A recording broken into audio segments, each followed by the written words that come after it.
audio on my end, or what do you need? Nah, you're good. Story Warriors, Story Warriors, all the fans of Story Warriors, please come closer. Pull your seats closer because I'm about to usher into this virtual studio, or I prefer to call it a virtual fireside, an amazing rising star. So when I blast off this South African vuvuzela, you better come in closer because you don't want to miss a single word that she says. She is, yes, a rising star. I've seen a little bit of her work. I've seen a little bit of the credits, and they blow my mind away. I don't know if you're joining for the first time, but wherever you are, whether you're in Singapore, you're in Malaysia, you're in Hong Kong, you're in China, you're in South Africa, you're in Cameroon, where I was born, you're in wherever you are in Middle East, I want to say pull your chair closer because you're about to get some revelations from a fascinating young lady who is taking the world by storm. Who am I talking about?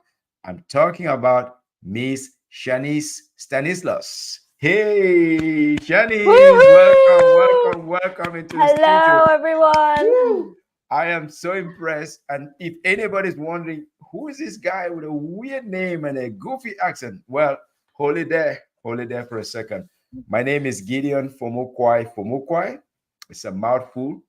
And to make it easier for you, I go by the moniker Story Warrior. Yes, I help people to use their stories to fight fires. But more importantly, I help tell the stories of unsung heroes with untold stories like Shanice in this virtual room. Shanice, welcome aboard. Tell us, where are you joining from today? Are you in Sydney, Australia? Are you in Singapore? Are you in Calgary?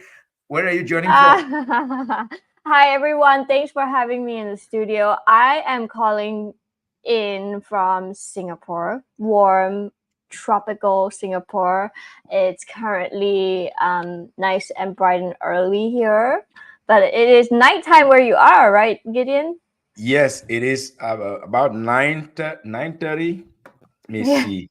9:16 in Dallas, Texas. It's already dark outside, but it was a beautiful day. I went out jogging, and I couldn't do that freely or with a good sense of warmth the last 2 weeks because it was very, very cold. It was freezing. However, it got better today, and I went out jogging. So I knew that was a good omen to our conversation today because I'm really, really fired up to hear what you have to say. But some people will be saying, but who is Shanice? Who is Shanice? Before you say a word, Shanice, before you say another word, let me tell them that you are no coincidence. Now, you are an award winning actor clown. True or false?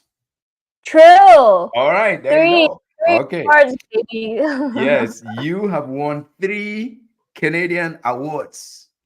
True or false? True. There you go. You have a special program that you've created called Mail Ordered. True or false? True. You see, I'm very impressed because some people don't know you. I know who you are. I have been the most fortunate guy. The very first story coach, speaking coach that I had is your dad. And that was many, many eons ago. That was many decades ago.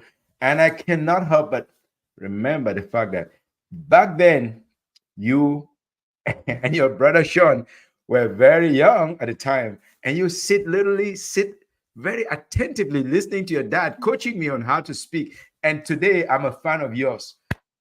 I'm a fan of yours. I'm a fan of yours. If you're speaking anywhere in US that's nearby, I will be hanging on every word that you say because you used to hang on every word that I said back then. So thank Oh you, my thank you, God, thank you for coming yes. full circle. Full circle, that is so powerful. They say the apple never falls far from the tree. So did you get this talent and these tricks from your dad?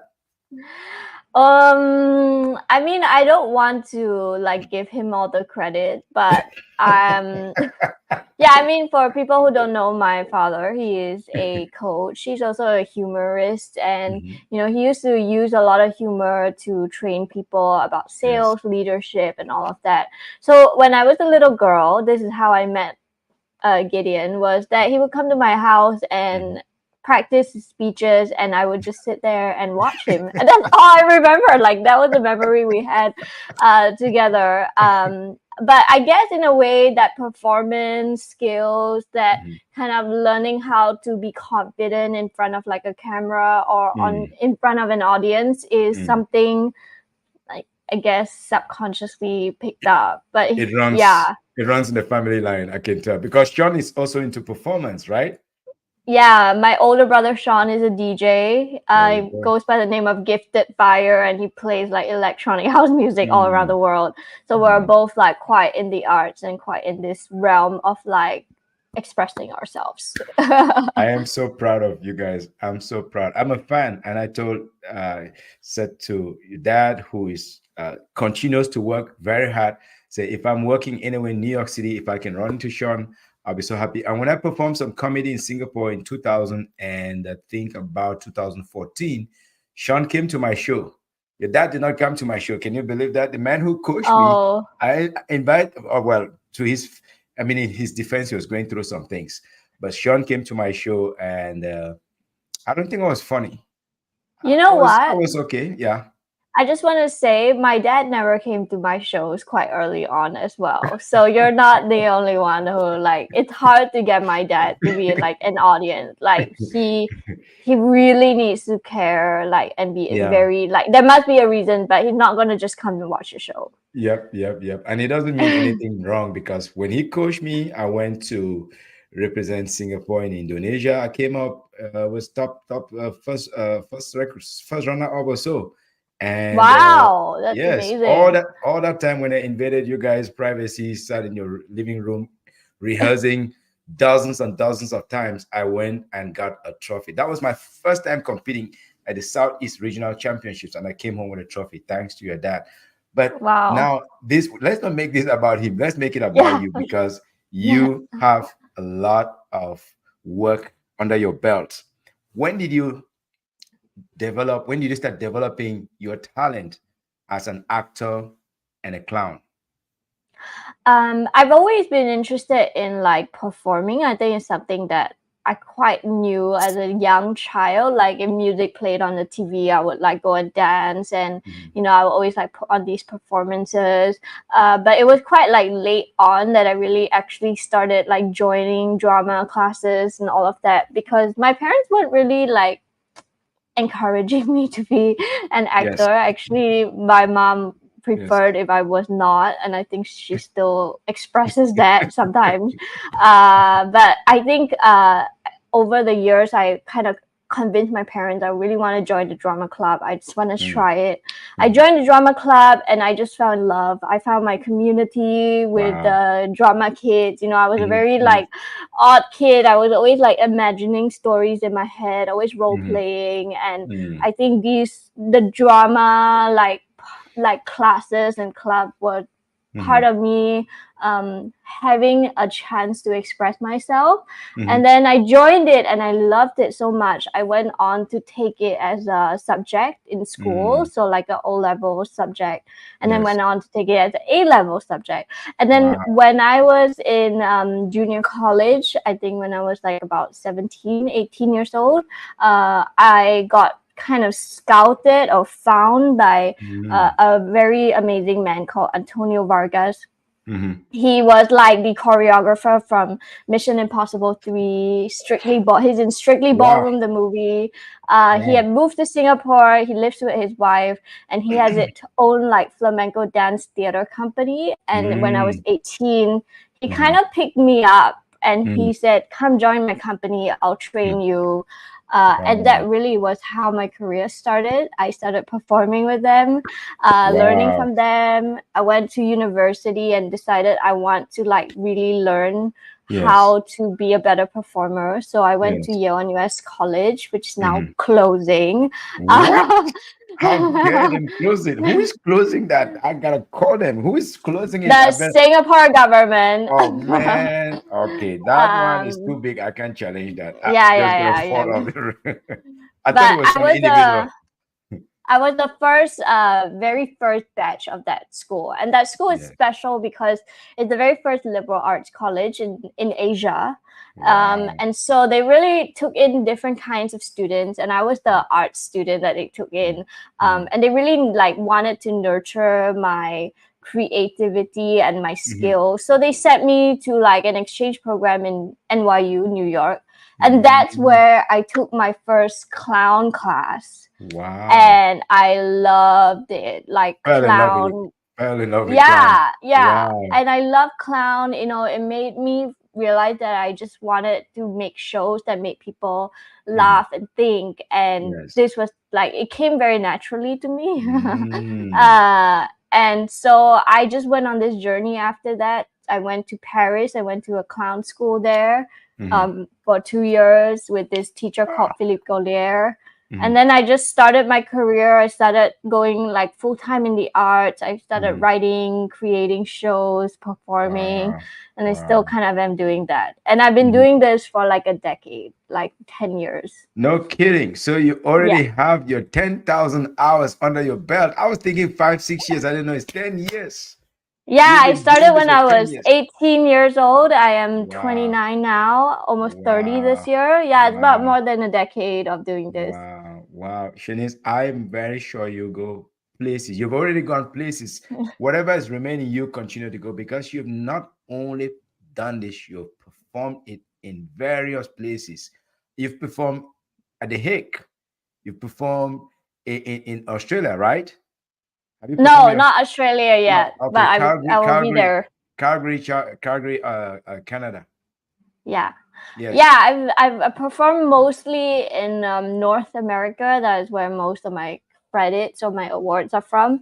Mhm. But I perform here in Singapore where my home is, and my career now is a bit nomadic. I'm in different like places, trying to figure out where I'm gonna be. But it's very Yeah. exciting to be living out of a suitcase, Yeah. like a traveling clown. Bum, bum, ba-da-da-da-bum.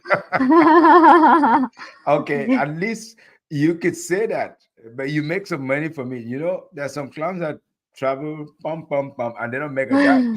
So, but you know what you're doing. You're going to international venues. You're performing in places with lots and lots of people staring or watching and cheering you on. I could not even pronounce the names of some of those awards you've won. Like in Canada, you won Patrons Peak Award in Toronto.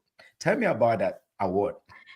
Yeah, so I was at a festival there in Toronto in the summer, and that award is given to sort of the best day. So in the festival, there are many shows, and I think they had like about 100 over shows, and they Wow. award kind of the top few shows of each venue, Mhm. where the patrons love the show a lot. Mm. So I got the Patrons Pick Award in there, which is yeah, it was one of like my favorite cities to Yeah. perform in, and we sold out our show like I think Wow. like we didn't have to do much. Like people like word of mouth got around There and you they go. really loved it. There you Yeah. go. The proof they say is in the pudding. And I know in Vancouver you got Peak of the Fringe. In Calgary you got Jester's Cup Emerging Artists. That those are all in a competitive world of show business. To get an award is no easy feat. So you're killing it. You're killing it. And how's been the reception in Singapore? I know the culture is a little bit different, but tell me how's the reception in Singapore?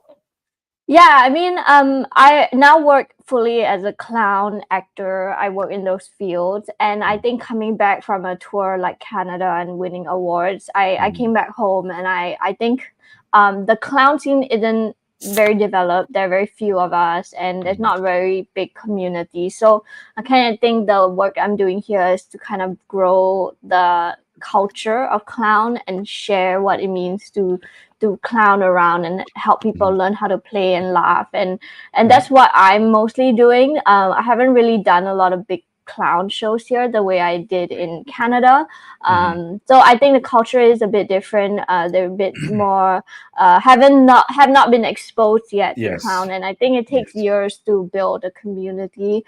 But I would Yes. say that I teach a lot of clown workshops across like corporate jobs and There you go. organizations and There you go. actors. Yeah. And every single workshop I've done, people love clown. Like people enjoyed doing it. So I it's love that. not that they don't want to accept it, it's just they don't know about it. And Yep. it's a lot about like, sharing that culture, that art with more Yep. people here. And I'm Yep. sure Singapore being the city that we are, Hmm. in a few years, like we're gonna have more clowns. And actually, Absolutely. there's so many amazing clowns that walk through my workshops, and they all have day jobs. They are like, oh, I'm an engineer, a journalist, Hmm. doctor, No a kidding. lawyer, but No they're the kidding. funniest people I've met, and they are Wow. Look so at that. funny in my Look at class. that. Look Yeah. at that. Look at that. You see, when I started fiddling around with storytelling in Singapore, there were very few people that were doing storytelling too. Believe it or not, that was from 2003, 4, 5, 6, 7. Then I came here for graduate school. Around 2012, when I returned to Singapore, believe it or not, the market had already moved. I was seeing a lot more people popping up left and right with storytelling, which was good. And it was increasingly very receptive, I would say. I booked a Mm. lot of corporate programs, and I would fill up a room for a storytelling program, which I was even surprised myself. So I'm happy that you're seeing the same kind of reception. If you keep doing it, you would book yourself solid anywhere you go. So who are the favorite kind of clients now? Are they like uh purely corporate? Are they more like performance studios? Are they more like events, cultural events, or corporate events? Who are the ones that book you more often these days? It's a mix of like schools that want their Mm, students to have exposure to clown, especially in mm, the theater department. And I love mm. teaching those students. I understand. They're so open and so willing to like come and learn, and they Yes, try everything. It's so yes, special. And corporations that yes. maybe want me, because recently Forbes magazine just launched an article about how clowning benefits your workplace. And after that Wow. article got launched, I realized that it's true. Like a lot of skills in clowning, Mhm, like empathy, teamwork, listening, resilience, learning how mhm, to deal with people not laughing at you, and mhm, like dealing with the failure of like not making a mhm. show laugh, are very they can translate into a very corporate workplace. Yes.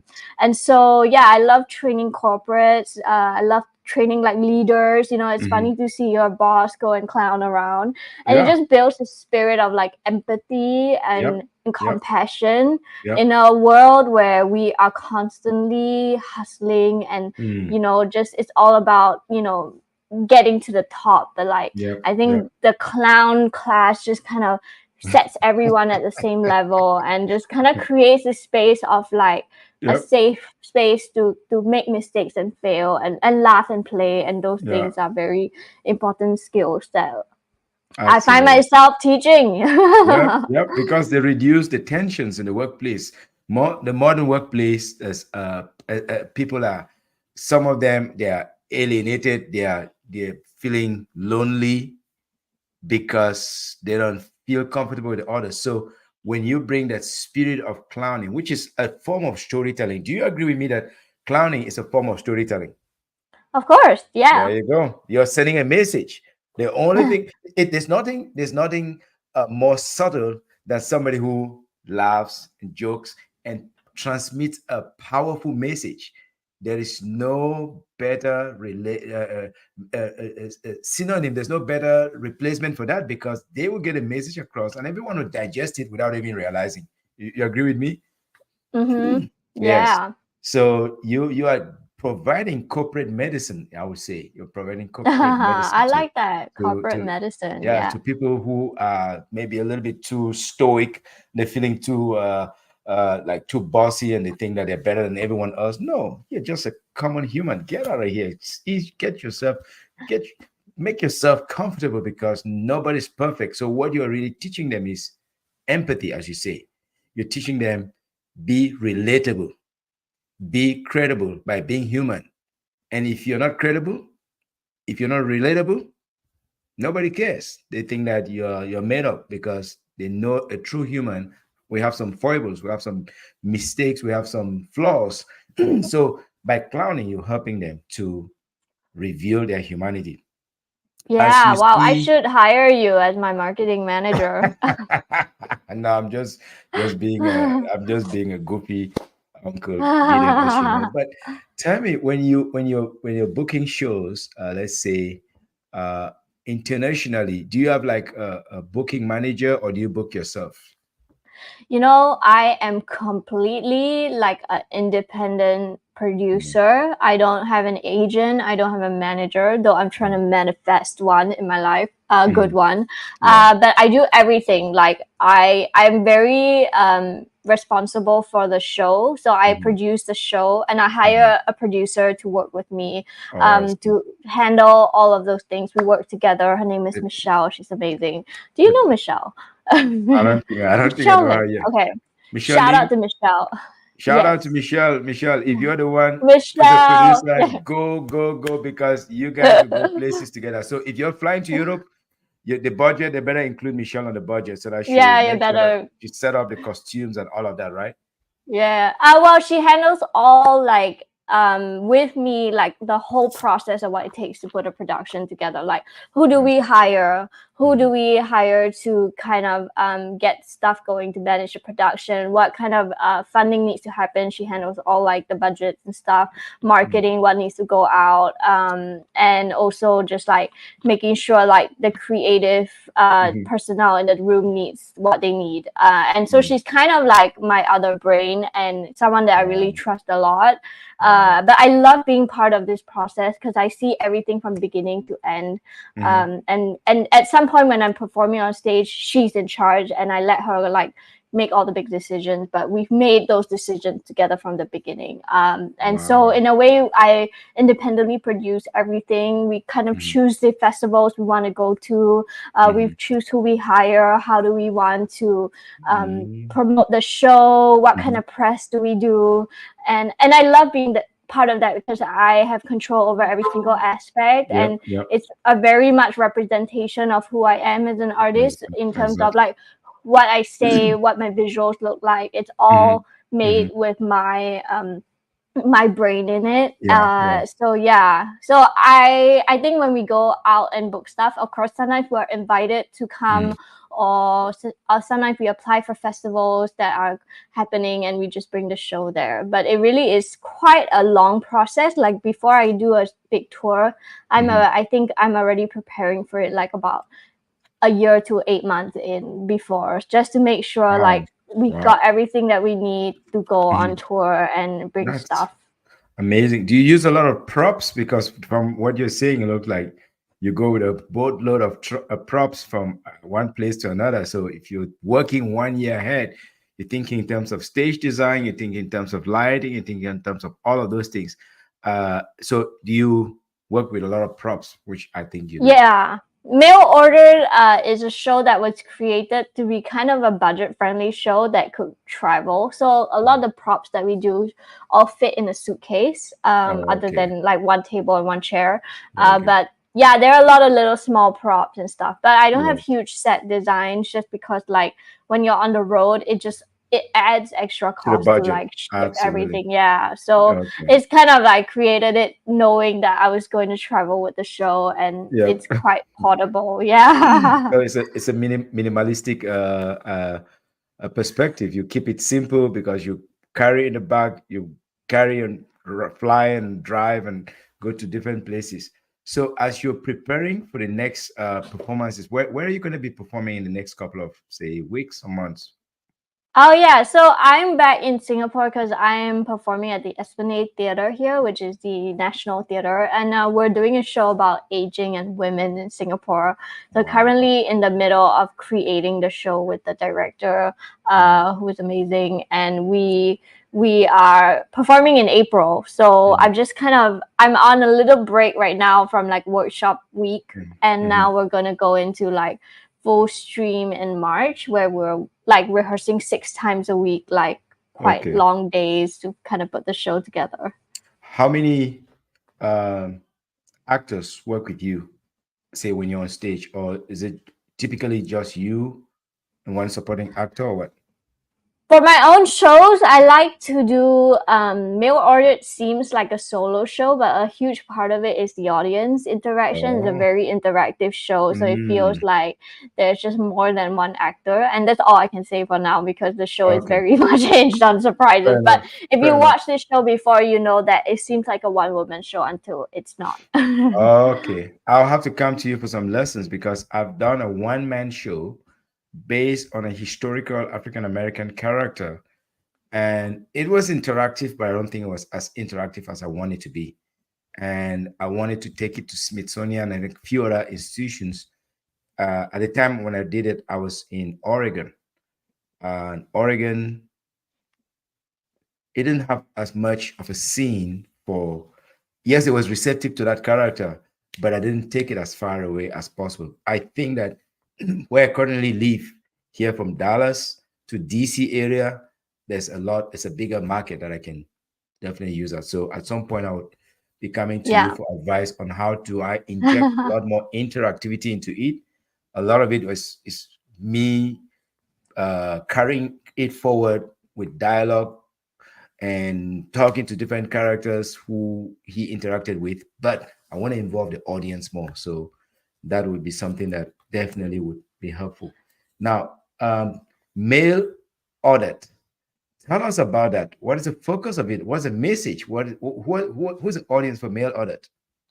Oh my gosh. Mail Order was created as an accident when I got a residency to create a clown show in Calgary, Canada. And I knew that I was the only Singaporean in that residency. And when I was creating the show, I knew I was going to create something. I wanted to create something that was from Southeast Asia and something Mhm, that was also relatable to Canadians because that's where mhm, I was based mhm, for that season. And so one day, my director, who was facilitating the residency, said to all of us, why don't you bring some costumes in to kind of create characters? And I panicked because I didn't pack any costumes in my bag from Singapore. It was like mhm, minus 30 degrees in Calgary. It was so cold. My whole luggage was full of winter clothes. So I panicked. I went to the theater's wardrobe department and looked for the most extravagant costume I could find just to mhm. kind of make up for the lack of like planning this part of it. And I found a wedding dress. So I put the wedding dress on Okay. and I who's came who's out. whose wedding dress? Sorry. I don't know. It was some like prop, like Random. costume Okay. from a show. Yeah, yeah, yeah. Okay. I found a Okay. wedding dress. I put it on, and I walked out, and I started to sell myself to my director as a mail order bride. So Wow. that's kind of the first impulse of the work.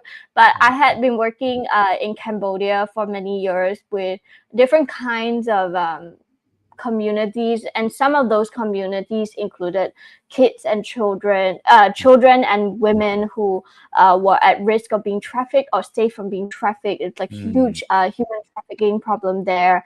Sometimes they're trafficked, into mail order bride businesses or mhm, different kinds of ways of being trafficked. So I had spent 10 years working with these communities, teaching dance and like throwing dance mhm, parties in these areas.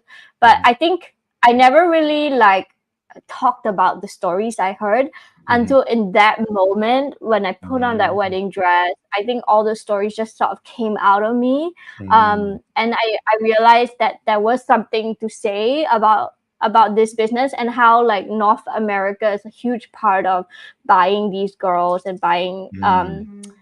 from Southeast Asia, and there were Yes. like still a problem of like human trafficking across Mhm, borders. mhm. So I wanted to talk about it, but I know that this topic is very sensitive and it's very Yes. hard to approach, and people do get very uncomfortable. Yep. So I did it in the way that I know best. I clowned with it. I created a mail order bride character called Lila, a young girl who comes from a village, unnamed village in Southeast Asia, Mhm, being sold the idea that if she sold herself to a man in North America, Canada, she mhm, would have the dream of her life. She will have fulfilled her parents' mhm. obligations. She will have a family, and this is what it means to be a woman. So Wow. Lila was in a way created who in a way she doesn't know what it means to be a feminist. She doesn't know what the world is out there. It's Mhm. I've been compared to Borat a lot. uh, Really? in the reviews where Okay. where Wow. where like it's just this kind of girl who is just wide-eyed wondered coming to Mhm. Canada and dreams are coming true, and then real and looking for a husband to buy her for 100,000 US dollars. So the 100,000. show, Right. yeah, the show starts me literally coming on stage with a luggage, dressed in a wedding gown, and I'm asking men who are sitting in my audience whether they want to buy me for $100,000. And I do different ways to sell myself to these Yeah. men who are Yeah. obviously like just there to watch the Cringing, right? show. They're cringing. Yeah. They're Yeah, like, they're like, okay. oh, I've had men who actually said yes, they would buy me and like Oh actually my give me God. their credit card information. And that caused such a like outrage with the women in the audience who were like, what? What Like, is it? Is that real or what did exactly? he just say he want to buy this girl? Like, what are you Yeah. doing? And they give him Yeah. like death stares. But it's so interactive, and Lila becomes this lovable girl. She shows how she does her domestic chores. She tells all these Mm. jokes. Like, Mm. it's not talking about trafficking, but I'm still alluding to this Mhm. idea. And then along the way, of course, no one has $100,000 to buy her. She starts to share a story about how she was sold and how she was kind of met with this thing, and then things just go wrong along the way, and we have surprise audience guests. Her ex-boyfriend from the village shows up trying to, like he wants her back, so Mm. it's a clown show, but we talk a lot It's, about this topic of trafficking, and it's such a special show because yeah. I didn't expect when I made it. It was such an experiment. I knew like I wanted to do these things with the audience. Like we have Yeah. interactions, like we do a luck ritual to change her Mhm. luck, because That's and I good. include the audience in a luck ritual that we do together. Mhm. So they're quite like her friends. She like really makes friends with them along the Mm. way, and I didn't expect that this show would go the way that when I created it, I was like, nobody's gonna care about like this topic, right? Like I'm Yeah. just some Southeast Asian girl coming to Yeah. Calgary, Yeah. sharing this story. Like I don't know if anyone cares, and it's a bit much, it's Yeah. a lot like to talk about human trafficking. But Yeah. when I did my first test run, oh my god, like people came up to me and they were like, don't change anything. They were like, it's Wow. perfect, we Wow. love it. And there was a show where we did a show, and halfway through my show something happened. I don't want to reveal too much, but something happened where someone's not happy with Lila, and they vocalize it, and it's part of the show. Yeah. But another lady started yelling at this woman, like she was like, you don't get to do this kind of thing, you watch the show. And Mhm. then a fight erupted with my audience like during a show, and then all the audience members were like, "Oh Is yeah, it yeah, yeah." is it like a a planted fight or one that you simulated or No, I genuine? didn't simulate a fight. Like it Oh was my just God. we were just doing a show. So it's Lila like a meets a new friend. Will Smith and a Chris Rock moment. Yeah. And then the whole audience started talking about like, we need to like, this really happens to girls overseas. Like, Yeah. we can't just like Can't joke act about like it. that. Yeah. So it was like a huge fight that happened, and me as the actor was like, oh my god, my show is like off the rails right now. Yeah. Like, but me as the writer was like, oh my god, this is so important because we are talking about this issue, There and you people are go. really invested, really angry, really triggered, like really Yep. they get riled up, and Yep. that's when I knew I had to do this show like again and do it for Mm. more people. Yeah. And so we went on the road and we did this show, and we fortunately picked up 3 awards, sold out. We Wow. had a sold out run in one of the cities, and Wow. we sold out a show in New York, and it was just Wow. like a Wow. huge like affirmation that Yes. people really liked this work, even though it was like edgy and on the line. But Yep. Yep. we didn't yeah. Well, we had a city we went to, and I want to give a shout out to Winnipeg. That was a hard city to go to because, I mean, they were also experiencing like huge human trafficking levels Hmm. there. And Hmm. so to bring a show like this there, I did think some people just couldn't deal with it, and they Pretty much would make very adjusted. clear to Yeah. me on stage. They Wow. would walk out of my show, they Wow. would like really make sure I knew like they don't like this show. And of course, as Wow. a performer writer, I was like, oh man, like I don't Yeah. understand, because in Toronto I was like the hit of the They town. they I go to enjoyed it. Winnipeg.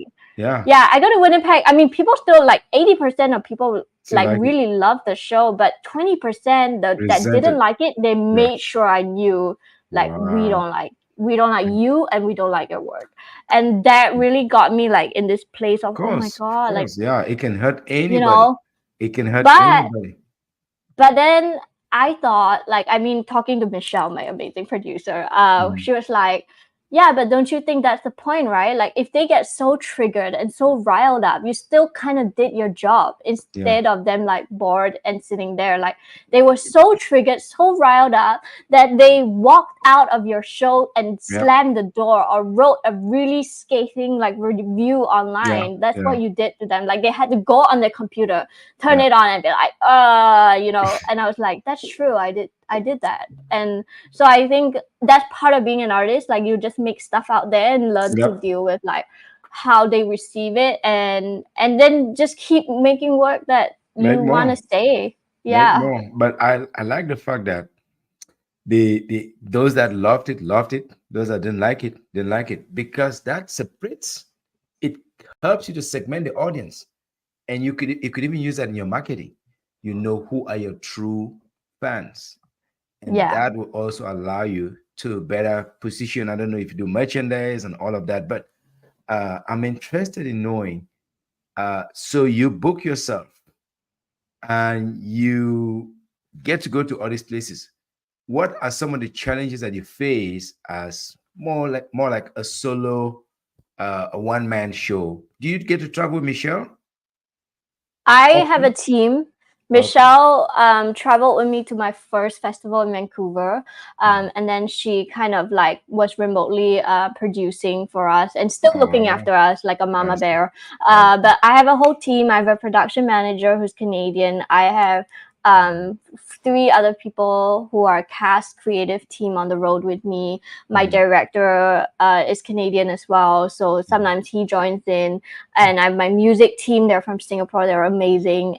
They came with Mhm. me to Toronto to support Mhm. it. So they come in and out. So I'm not always alone. And I have to Okay. say this, like, it takes a village to put like a show together. And the Absolutely. It has to. community is so important. And when you're on the road, Yeah. especially going to a foreign like city, no one knows who you Yes. are, like you're doing Yes. this show, Yes. it really helps to surround yourself with people who are like there to support the vision and the Yes. work. And Yes. there were some cities we went to, we had really amazing venue technicians who were like Mm. so for our show, so supportive. Mm. I think all our venue technicians that we had in my tour in Canada were super amazing, and it Wow. just felt like, wow, we are here, we are on the road, we are so Mm. supported. Mhm. I was never alone. I would say I Okay. was never alone, even though it seemed like it was just me and my face holding it up.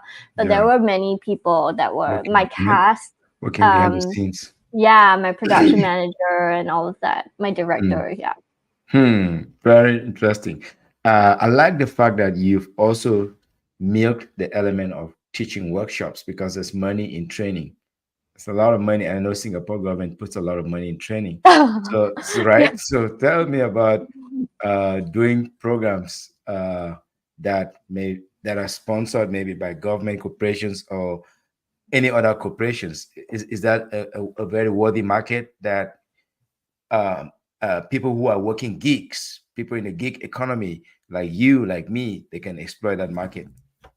Yeah, I mean, I run Creatives in Spirit, which is here, little Yep, thing yep. in I down saw, I there, saw that. Yep. which is my company that I set up to kind of share clowning and play and arts in a more community-based workshop. I've been running it for 7 years, and I love teaching like workshops to help bring Mm, the arts to people. In mm, terms of, yeah, that people like taking workshops here, and people like learning here. I don't really do the whole like, okay, let me get on the government funding and see what I yeah. can get. I think Mm, it's a very much about energetic alignment. Like, I only work with people who want to work with this kind of work that I bring, and I mhm, build a very close relationship to the mm, clients that come to me, because I really want to like give them, mhm. really like what I like to share from my Yes. heart about the Yes. art, and really I care to develop that relationship and the growth of each person that I teach. So it's more of an intimate exchange that I Mm. bring, and I try to show up and really do these workshops. And they're small scale for now. I haven't like exploded yet because I'm Okay. doing so Okay. many things. But yeah, as someone who performs, it's very nice to also teach workshops. It's like I receive a lot when I perform, and Yes. workshops are a way of like giving back and Yes. sharing like things I've learned on the road or things I'm still developing in my practice. Yep. Yep. I can sense that that part, creatives in spirit, will continue to grow because guess what? As people become more aware of the power, the therapeutic value of clowning and acting and comedy, I think they will continue to embrace that. So be ready to do more shows. Any shows planned for places like Dallas, Texas, Houston, Texas, so that I can finally come and just sit and just bring a lot of friends and sit at the front and just like yes, I know this Yeah, performance. I'll come to Dallas. Invite me. Let's book a theater. Let's go. Let's bring mail order there. Let's sell out your Fan- venue. Fantastic, fantastic. Let me see. I have to look within the community that I'm beginning to develop here. If it was Portland, I would say I know one or two people. But Dallas, I've not spent time going out there. In Portland, I did comedy. I'm always out there. I know people were booking shows. So here I'll start to get out a little bit, do some performing this spring. So if I start to get We some can good do a contacts, double bill. We can do a double bill, Gideon. You can do your mm, one man show, and I'll come and do the other half. check this out. I could even do, I want to reduce it instead of 40 minutes. I could bring it down to 20 minutes because it's not going to take me too much time to ramp it up to place where I want it to be. But your idea of mail order has inspired me to think about some other idea because it would not have to be an American, an African American guy who was a pioneer. Now I'm thinking more like an African immigrant who happens to consider himself a product of Africa, produced in Asia, packaged in America, and distributed worldwide. So I'm thinking about something that that I can do That's along really that line. good. I I love can, that. yes, I love I that. have to think about that because if I If you can need figure a something, director, I'll come. I'll come yeah. to Dallas. Basically, I am a product of Singapore in some ways. But before I got to Singapore, I already finished college. And then by the time I left Singapore and came here, so I want to see if I can find some little grain there, maybe some black gold, something. I don't know what it is because most of the petroleum from my home country in Cameroon is shipped to Singapore. It is transformed in Singapore and then of course sold around the world in the form of who knows what. So I have to find something. Either I would embrace it or I would take it and then or I could use because people often ask me about Nigerian 419 you know those that send us long letters that promising you that they're Nigerian princes that they make a lot of money. I'm not from Nigeria, but we're like neighboring countries like Singapore and Malaysia, so Yeah, yeah, yeah. we know their geopolitics, and it's something that people know about. So I want to find some grain along that line. But let's go into the rapid fire section. Are you ready to give Oh, the yeah. Okay, let's do it. rapid Yeah. fire section, which is short question, short answer, short question, short answer? Yes, in studio we have Miss Shanice Stanislaus, who is an award-winning actor and clown. She's performed around the world. Tell me, when you first told mom and dad, "I want to be a clown," what did they say? They didn't say anything. My mom, it was a gradual process, so I don't remember what they said. I think my dad said great, and my mom didn't say anything. That's it. Great. Go for it. Okay. Okay. Yeah, I'm like, great, Okay. okay. Okay. As long as you're doing something that you love, which I really appreciate that about your parents. Second thing, I'd like to know, uh, where have you performed in the last, say, 4, 5, 6, 7, 8, 9 years or 10 years? Oh God. Okay. Barcelona, Spain, Paris, France, New York City, Vancouver, Toronto, Winnipeg, Calgary. I feel like I'm missing one more. London, UK. London. Yes, Amazing. New York? yes. Did you forget New York? Yeah, I think it's in New York Okay, City. okay. Yeah. And I see actors and of course clowns as storytellers. Do you see yourself as a storyteller? If so, what kind of story do you tell through your clowning? I definitely see myself as storyteller, and the kind of work that I like, stories that I like to tell are stories that are about people who have not had their stories told, like Mm. underrepresented voices. But I like to talk Mm. about serious issues Mm. using humor. There Yeah. you go. There you go. And you've worked on some topics, very sensitive topics. Give us one or two, three topics that you've worked on that somebody will be like, what? How did you handle that?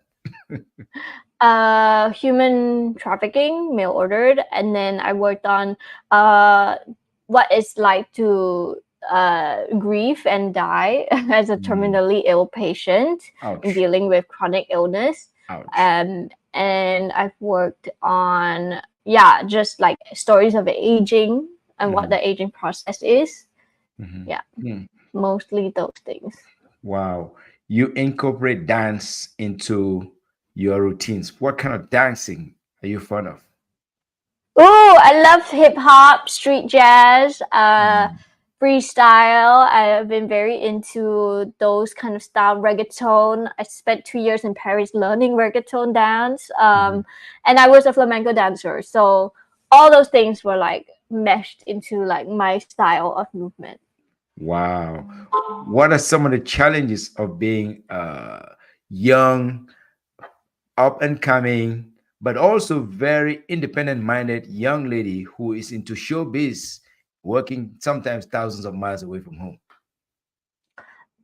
Challenges. I guess sometimes being told by people who gatekeep Yeah, that gatekeepers. nobody negate by the gatekeepers that nobody knows who I am, Yeah, and just having to prove myself, yeah.